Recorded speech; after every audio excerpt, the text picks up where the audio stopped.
This is Witch-based news for Friday the 22nd of May 2026. I'm Commander Buur.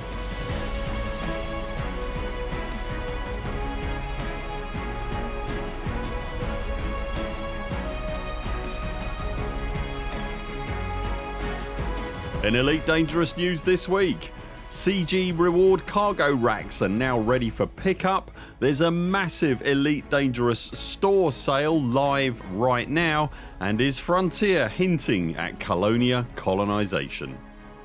If you're enjoying our videos, please consider subscribing and hitting the notification bell so that you never miss an update or community posts. And for anyone who wants to help directly support what we do, links to our Patreon and everything else are in the description below. Following the attacks by the enigmatic and slightly killy Lady Z and her band of no good miscreants a few weeks back, the affected starports were brought back online this week. You may remember that immediately preceding the launch of the Lynx Highliner space megabus, the 4 major starports in the Lu Man system were operating at temperatures that were deemed outside of their standard ideal norms, and furthermore, signs of the station's air conditioning struggles were visible on both the exterior and interior spaces in the form of huge flames, floating debris and explosions.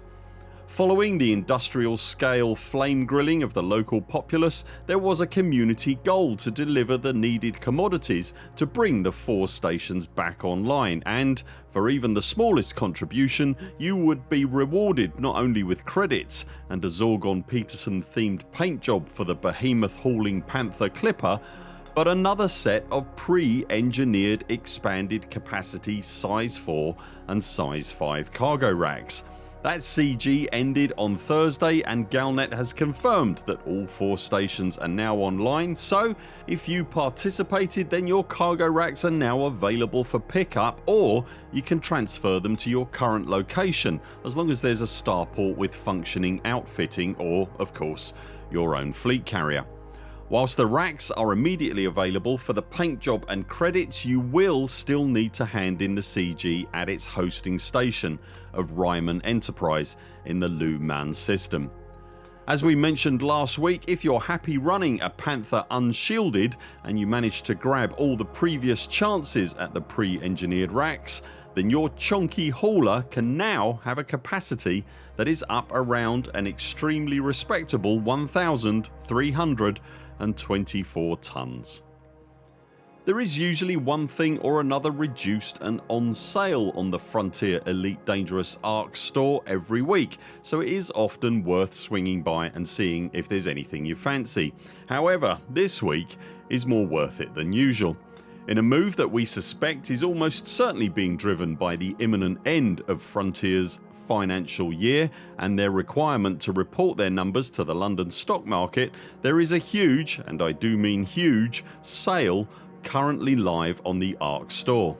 Be aware, if you are looking to grab a bargain, not everything is on sale, but there is an absolute shed ton, from decals to weapon colouring through to paint jobs, COVAS, fleet carrier layouts, ship kits, spacesuits and handgun customisation etc and more besides that is on sale. A cursory look would seem to suggest that most of the Arc's price reductions that are in place are around the 20, 40 and 60% mark. It's worth mentioning again as well, in case you missed it previously, the standard no frills can't wait to be outfitted properly version of the Lynx Highliner is completely free, and that can be grabbed via the very same Arc store that you'll all find linked in the description below this video.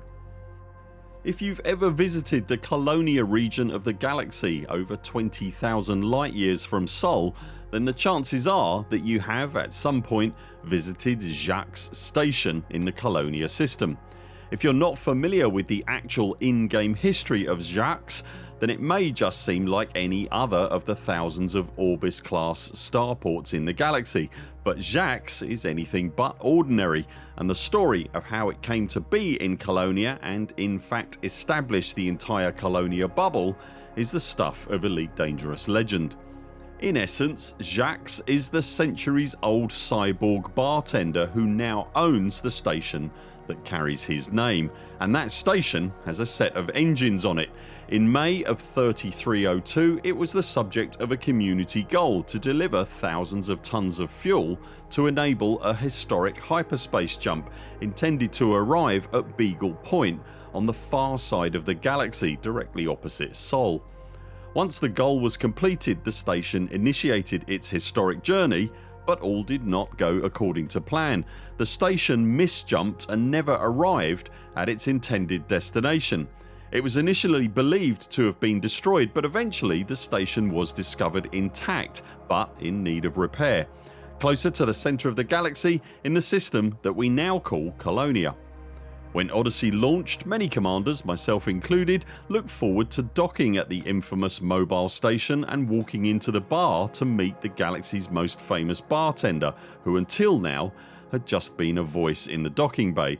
Alas, disappointingly, that was never to be, and to this day Jaques the bartender still doesn't make a personal appearance at his bar inside the station. The foundation of Colonia took place 10 years ago, when Elite Dangerous was really in its infancy, and this week the in-game Galnet news service commemorated the journey of Jaques Station with an article and brief word from the part man, part toaster himself. In the piece, Jaques notes that the 10th anniversary of the foundation of Colonia following the arrival of the station will not only be celebrated but commemorated in a way that would, to paraphrase the article directly, soon have a lasting impact, giving a cheeky wink.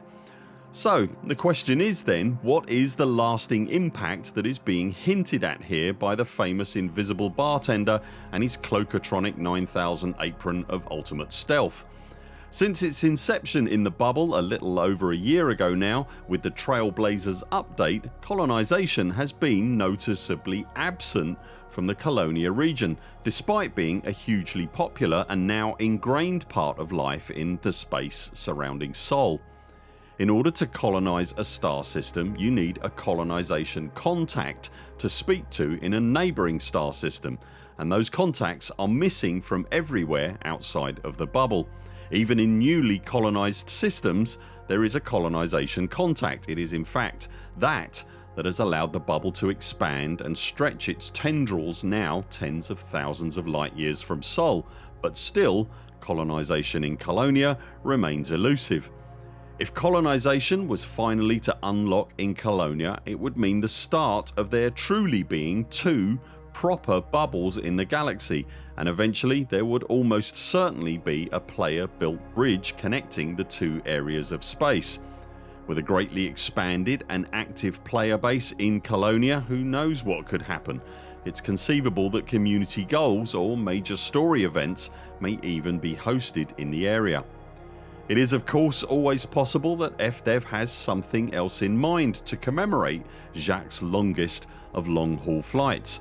Maybe a new station, megaship or other in-game memorial, but somehow when we're building our own little Milton Keynes metropolitan centres every day in the bubble, it's hard to imagine those being anywhere near as impactful as something that you've built yourself or collaborated with a player group or squadron to achieve. I've linked below to a more detailed history of the bartender and his starport if you're curious to know more. Will you be grabbing something in the ARX store sale? Did you bag yourself a set of pre-engineered cargo racks? And just what do you think Jaques has planned for Colonia's 10th anniversary? Let us know in the comments below. That's it for now. Thanks very much for watching.